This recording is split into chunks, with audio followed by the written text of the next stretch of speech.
안녕하세요. 구글 클래스룸 활용의 기초, 돈 한 푼 안 들이는 구글 클래스룸 활용 방법에 대해 영상 촬영 중인 장우초 교사 이창원입니다. 오늘은 구글 클래스룸 과제 기능을 통해 활동을 하고 평가를 하고 피드백을 주는 방법에 대해 알려드리겠습니다. 이런 순서로 진행되겠어요.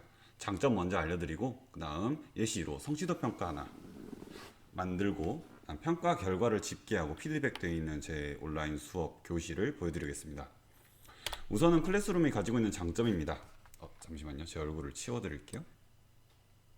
지금에 와서는 다른 프로그램들도 되게 많이 나왔는데 올해 초에 저희가 클래스룸을 선택했던 이유가 저희 학교가 클래스룸을 선택했던 이유가 이 정도의 이유들이었거든요. 첫째는 과제로 제시할 수 있는 형태가 다양합니다. 지필평가, 실기평가, 상호평가, 글쓰기 등등 저희가 과정중심 평가로 들어오면서 되게 다양한 방법의 평가들을 활용해야 된다 혹은 활용할 수 있다 라고 저희한테 안내가 되잖아요. 그래서 온라인 수업에서도 이 다양한 평가 방법이 가능한가 라고 생각해 봤을 때 구글 클래스룸이 그렇더라고요. 워낙에 연계되는 프로그램들이 많고 또 파워포인트, 물론 파워포인트는 아니지만 파워포인트나 한글, 워드죠 실제로는 그런 것들이 연계가 되기 때문에 무궁무진합니다. 이게 저희가 어떤 형태로 만드냐에 따라서 되게 다양한 방법의 평가가 이루어지더라고요. 또 부여할 수 있는 방법도 다양해요. 이제 다른 것들은 한꺼번에 아이들한테 제공해 놓고 너는 무슨 단계를 풀어라, 너는 무슨 단계를 풀어라 이렇게 지시를 할 수밖에 없잖아요. 학교에 와 있을 때는 제가 아이들한테 일일이 너 이거 풀면 안 되고 저거 풀어야 되라고 알려주겠지만 집에서는 가끔씩 이런 경우가 있어요. 선생님 저 이거 풀어야 되는 줄 알았어요. 근데 구글 클래스룸 같은 경우에는요. 세 개의 활동지가 있어요. 상중하. 그러면 그 상 활동지를 제가 해당하는 학생 10명한테만 부여합니다. 그러면 그 10명은 상학습지만 보여요. 같은 시간에 나머지 10명은 중학습지, 또 나머지 10명은 하학습지. 이렇게 부여할 수 있습니다. 일부 학생들한테만 부여할 수 있기 때문에 이게 또 어떤 식으로 이루어지냐? 조를 짜서요. 4명씩 한 개 조를 4명씩 한 개 조로 6개 조를 짠다고 했을 때 6개의 과제를 그 조한테만 해당할 수 있어요. 그럼 이게 자동적으로 조별 과제가 되겠죠.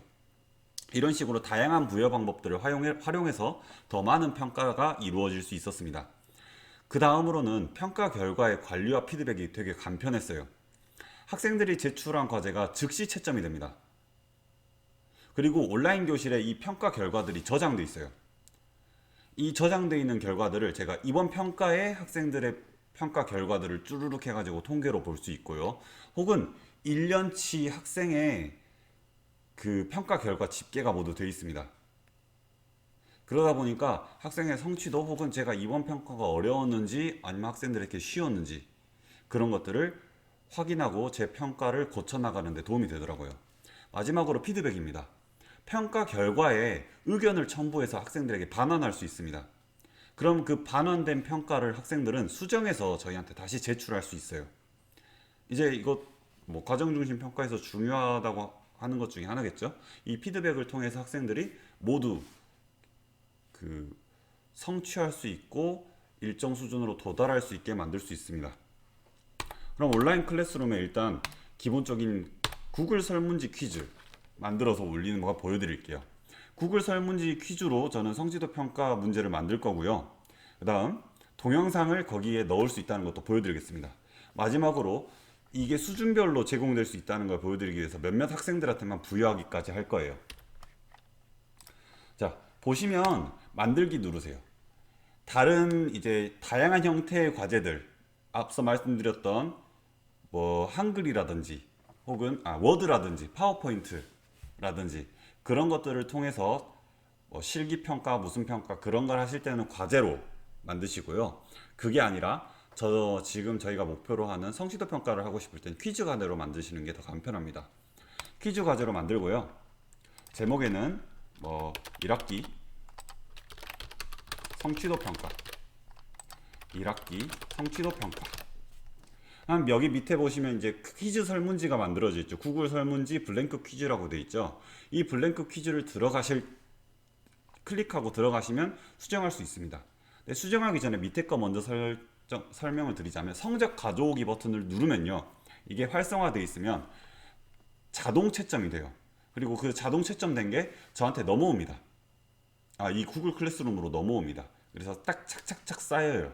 근데 이게 꺼져 있으면 학생들은 이 실험지를 몇 번이고 계속해서 다시 볼 수 있고, 제가 일일이 적지 않는 이상 구글 클래스룸에 그 설문지 점수가 바로 넘어오지 않아요. 자, 이 기능 때문에 약간 문제가 생기는 게 뭐냐면요. 여기에 추가해서 영상을 올리거나 사진을 올리거나 혹은 만들기를 해가지고 다른 학생들에게 제공하고 싶은 다른 자료들을 올려버리면 이 성적 가져오기가 자동으로 해제됩니다. 왜냐면 이 구글 클래스룸에서 뭐가 과제인지 모르는 거예요. 저 한글 문서가 과제인가? 혹은 저 사진이 과제인가? 그거를 구글 클래스룸에서 스스로 선택이라고 하죠. 선택을 할 수 없기 때문에 성적 가져오기가 자동으로 해제돼 버립니다. 그래서 선생님들께서 성취도 평가나 그런 걸 보고 싶으실 때는 딱 이 설문지 하나만, 구글 설문지 하나만 과제 안에 넣고 만들기를 누르셔야 되고요. 혹시 여기에 관련해 가지고 아이들한테 다른 자료들을 제공하고 싶다, 평가에 필요한 뭐 도움이 되는 자료를 제공하고 싶다 하실 때는 자료로 따로 올리셔야 돼요. 과제가 아니라. 자, 그럼 한번 들어가 보겠습니다. 블랭크 퀴즈 누르시면요, 자, 이렇게 뜹니다. 그래서 여기에 성취도 평가 제목을 써주시고요. 그럼 여기에도 성취도 평가 몇 가지 문제들을 만들어 볼게요. 객관식 질문이죠. 그래서 여기에는 1번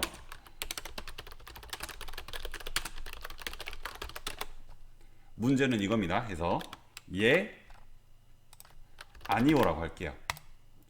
이렇게 하고 나서 그대로 만들어 버리면 선생님들께서 이제 적어 주셔야 되고요. 채점을 일일이 해 주셔야 되고요. 여기 답안에 들어가서 정답을 선택해 주십니다. 그리고 이 문제에 점수를 입력해 주세요. 그리고 완료 버튼을 누르십니다. 그러면 학생들이 문제를 풀자마자 바로 채점이 됩니다. 그리고 학생들은 그 채점된 점수 결과를 바로 확인할 수 있고요. 자, 그래서 여기서 확인할 수 있을지 없을지 선생님들께서 또 설정해 주실 수 있습니다. 일단 여기서 필수를 누르시면 어떻게 되냐? 필수를 누르면 무조건 이 문제를 풀지 않으면 다음으로 넘어갈 수가 없어요. 제출이 되지 않습니다. 그런 기능이고요. 그다음 여기로 들어가시면 답변을 기준으로 섹션 이동이라고 있죠. 이게 뭐냐면요, 제가 여기서 1번이라고 하면 두 번째 섹션으로 넘어간다. 혹은 제가 2번이라고 하면 세 번째 섹션으로 넘어간다. 이렇게 그 섹션을 결정해 주실 수 있어요. 섹션을 나누는 방법은 이걸 누르시면 섹션이 바뀌거든요. 그러면 섹션이 바뀌었을 때는 학생들이 첫 번째 장에서는 한 문제만 보고 그 다음 장으로 넘어가야 두 번째 장으로 넘어가서 두 번째 문제들이 보이는 겁니다. 이제 능력자 선생님들은 이걸로 뭘 만드시냐면 방탈출 게임을 만드시는 분들이 있어요. 그 방탈출 게임은 되게 인터넷에 널려 있기 때문에 선생님들께서 구글 클래스룸으로 그대로 가져오셔도 되고요. 자, 해서 이렇게 하고 학생들에게 제출할 때는 그냥 이거 끄시면 됩니다.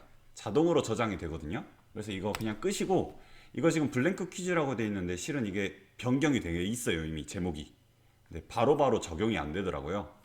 그리고 이대로 과제를 만드시면 전체 학생들에게 나가 있기 때문에 전체 학생들이 이 평가지를 보게 되고요. 혹은 제가 수준이 떨어지는 이 보충학습지를 풀어야 되는 친구들에게만 주고 싶다. 그럼 전체 학생을 해제하시고 보충학습을 대상자들만 이렇게 선택하신 후에 제공하시면 됩니다. 다음 이 기한은 뭐냐면요, 몇 월 며칠까지 풀어라 라고 아이들한테 알려주는 거예요. 다만 이 기한이 지난다고 해서 학생들이 제출을 못하는 건 아니고요. 제 결과에 늦게 제출함이라고 기록되게만 됩니다. 해서 혹시라도 저희 이 시간에 내에 꼭 풀어야 된다 라는 전제 조건을 가진 수행평가 같은 거 아이들과 함께 하고 싶으실 때는 저희 이제 온라인 수업 때도 수행평가를 할 수 있는데, 다만 집에서 혹은 수업 중이 아닌 시간에 하면 수행평가의 의미가 없잖아요. 그래서 그럴 때 여기에다가 마감 시간을 입력해 주시면 되겠고요. 다음 여기 예약 버튼을 누르시면 이것도 예약 버튼이랑 기한이랑 같이 쓰면 좋은 점이 이 시간 전에는 학생들에게 이 과제가 보이지 않습니다. 저한테만 보이다가 이 시간대에 딱 학생들에게 동시에 올라가요.